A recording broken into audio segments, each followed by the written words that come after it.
Okay, so this video is going to pertain to veterinarians.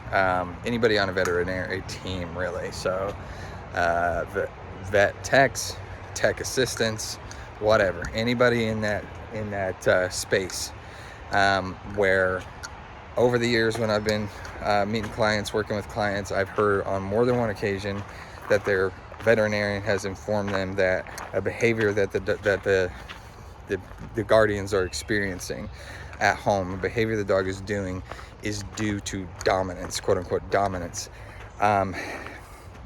Dominance doesn't really exist interspecifically, so between the two species, humans and dogs, the way that like people suggest. The closest thing we have, the nearest equivalent, is going to be resource guarding, possessive aggression, because wild dogs and their ancestors, or dogs, domesticated dogs, they compete over resources such as food or mates.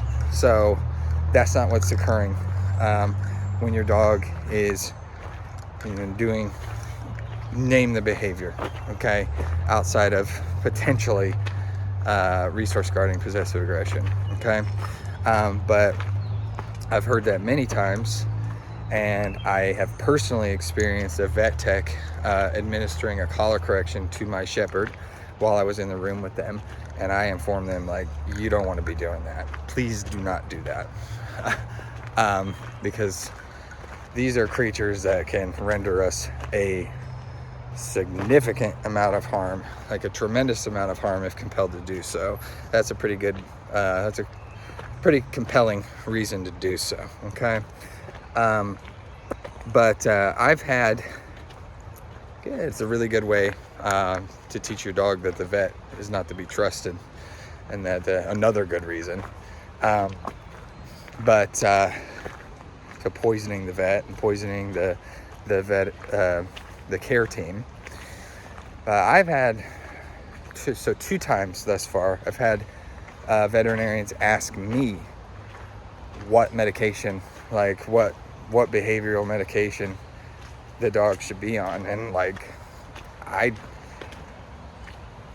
I'm a telecommunications major. Like, I have a Bachelor of Arts in film studies, the writing option.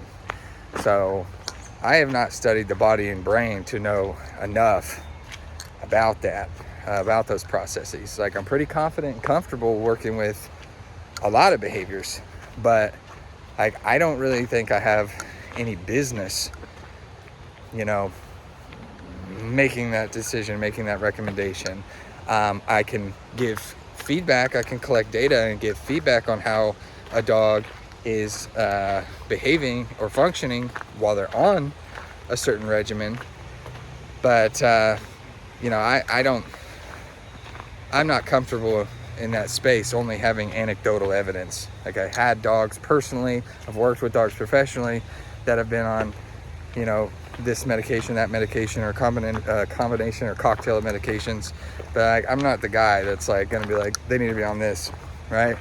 So if you're a veterinarian, if you're on a care team at the vet's office, then like, unless you're an animal, like unless you're a veterinary behaviorist, or like you have a degree in applied behavior for animals, I think you should probably just steer clear of that, of giving, certainly getting behind aversives around, right? Getting behind aversives and, positive punishment. So anyway, if you got through that, thanks for watching.